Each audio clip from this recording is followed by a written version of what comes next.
mais uma questãozinha do ITA, questão 8, Física 2017, obviamente. Não adianta assistir a aula se tu já não fez a tua parte, hein? Não estou aqui para ensinar grandes coisas por enquanto, apenas para corrigir a questão. Temos várias aulas no canal mais completas para o aluno se inteirar. Mas não se esqueçam, é o estudo individual e solitário que realmente faz diferença. Certo, meus queridos? Em um experimento no vácuo, um pulso intenso de laser incide na superfície de um alvo sólido, gerando uma nuvem de cargas positivas, elétrons e átomos neutros. Uma placa metálica ligada ao terra por um resistor R de 50 ohms é colocado a 10 centímetros do alvo e intercepta parte da nuvem, sendo observado no osciloscópio o gráfico da variação temporal da tensão sobre o resistor. Considere as seguintes afirmativas. Eu simplesmente esbocei mais ou menos o gráfico que vocês têm detalhado né, na prova com um quadriculadinho e tudo. É um gráfico, então, tensão versus tempo. A tensão em volts, né, e o tempo em microsegundo, micro 10 a menos 6. 1. Vamos analisar as afirmativas. Afirmativa 1.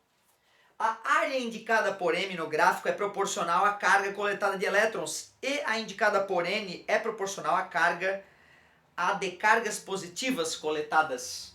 Olha, se os elétrons batem na placa, então vai gerar uma diferença potencial negativa, certo? Se os prótons batem na carga, vai gerar uma diferença de potencial em volts positiva. Então faz sentido. Quanto mais elétrons atingirem a placa, maior a diferença potencial. Concordam comigo? Então, e quanto mais tempo, mais essa diferença potencial se manteve. E essa diferença potencial é obviamente devido aos elétrons chegando. Então, quanto mais elétrons chegarem, maior vai ser a diferença potencial e mais tempo ela vai se sustentar. Esta área, como nós já calcularemos no item 2, com certeza é proporcional ao número de elétrons e essa ao número de prótons coletados pela carga. Com certeza, não há problema nenhum nessa alternativa. 2. A carga total de elétrons coletados que atinge a placa é aproximadamente de mesmo valor em módulo que a carga total de cargas positivas coletadas. Olha, se nós olharmos essas áreas no gráfico, nós vamos ver que elas são praticamente iguais, ou até eu arriscaria dizer, no olhômetro, né, porque não há nenhuma ferramenta especial para isso, idênticas, parecem idênticas. E mede aproximadamente 1 nanocoulomb. Aqui é que está o desafio. Como é que nós vamos calcular quanta carga representa uma dessas áreas? Bom, nós sabemos que uma diferença de potencial aplicada num resistor ôhmico gera uma corrente I. Se a gente dobra essa diferença de potencial, dobra a corrente. Né? É assim que foi definida a ideia de resistência elétrica. E se o resistor é ôhmico, então esse valor é uma constante. Nós também sabemos que intensidade de corrente elétrica é a quantidade de carga que atravessa uma região de um condutor dividido pelo tempo que essa carga atravessou. Levou para atravessar a região. Bom, nós sabemos que nanocoulomb é a quantidade de carga, então nós estamos atrás da quantidade de carga. Para calcular a quantidade de carga eu teria que saber a corrente e multiplicar pelo tempo. Concordam comigo?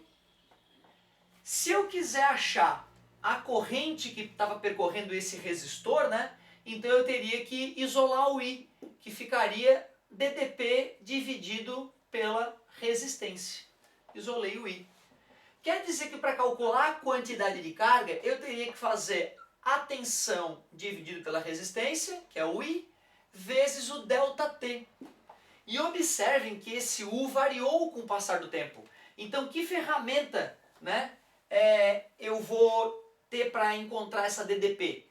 Justamente eu vou encontrar a DDP multiplicada pela área, pelo tempo, que é a área desse gráfico, né? Eu estou multiplicando uma tensão que eu chamei de U, certo? Eles chamaram de tensão em volts, eu botei T de tensão, mas eu posso chamar de U de diferença potencial, ou aqui na nossa região sul do país a gente chama de V de volts, na Santa Catarina, especialmente na Federal, a gente tem esse hábito de usar V de volts.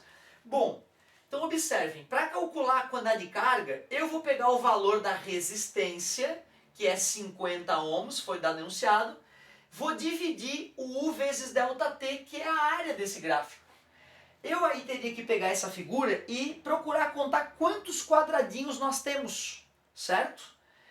Eu vejo inteiros quadradinhos na área N, tá mais fácil de contar de repente, quadradinhos inteiros. 1, 2, 3, 4, 5 quadradinhos praticamente inteiros. E depois vários outros quadradinhos pela metade. Daria para estimar entre 9 e 10 quadradinhos, se tu analisa esses quadradinhos todos que tem embaixo do gráfico, né, entre 9 e 10 quadradinhos. Cada quadradinho, se a gente for olhar no gráfico, né, cada quadradinho desse corresponde a quanto? 0,05 volts e um tempo de 0,1 microsegundo. Então, cada um desses quadradinhos possui uma área de 0,05 vezes 0,1. Aceitável?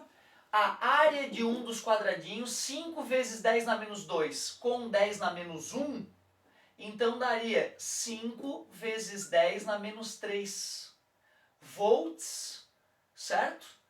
Por microsegundo. Eu estou multiplicando volts por microsegundo, e aquele micro é 10 na menos 6. Então 5 vezes 10 na menos 9 volts segundo.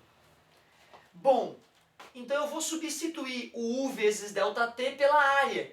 Como são 10 quadradinhos, aproximadamente, embaixo desta curva, eu estimei no olhômetro aproximadamente 10 quadradinhos, 10 vezes o valor de um quadradinho, que é 5 vezes 10 na menos 9. Observem que eu vou tirar o zerinho de cima com o zerinho de baixo, 5 dividido por 5 dá 1, então ficou 10 na menos 9 coulomb, que é o que? 1 nanocoulomb, já que nano é 10 na menos 9. E é justamente o que ele disse, aproximadamente. Ah, professor, eu só contei 9 quadradinhos, aí daria 0,9 nanocoulomb, aproximadamente, certo? Eu contei aproximadamente uns 10 mesmo. Verdadeiro. E o último item? 3. Em qualquer instante, a densidade de cargas positivas que atinge a placa é igual à densidade de elétrons? Claro que não. Com o passar do tempo, primeiro chegaram os elétrons, com muito menos massa, então foi mais rápido atraí-los até a placa, digamos assim, e depois, um pouco depois, veio a carga de prótons, demoraram mais a atingir a placa, certo? Já que eles têm mais massa, mais inércia, demoraram mais a ser capturados pela placa. Bom, além disso, a gente pode perceber, certo, que a densidade de carga, o que seria essa densidade de carga? Densidade de carga seria a quantidade de carga dividido pela área, densidade superficial de carga. Então, como chegou primeiro elétrons e posteriormente prótons, primeiro a densidade de elétrons era maior e depois a densidade de prótons é que aumentou, né, da chegada de prótons. Então, dizer que essas densidades eram iguais é um absurdo. Certo, meus queridos? Então, 1 e 2, as verdadeiras. 1 e 2, letra D. Muito obrigado pela paciência, daqui a pouco tem mais uma.